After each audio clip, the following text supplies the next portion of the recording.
تو باید یکم پدر و مادر الگو باشی. خودت تمام روز در تلفن نشسته ای، نمیتوانی بگوی تلفن نقب.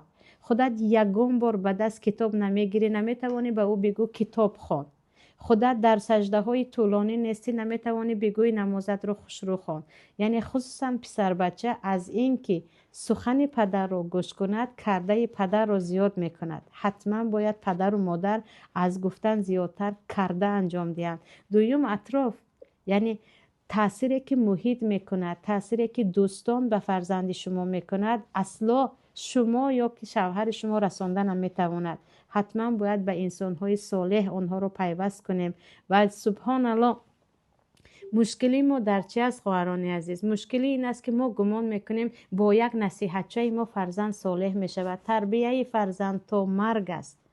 تا مرگ باید پدر و مادر برای تربیه فرزند خود کوشا باشد.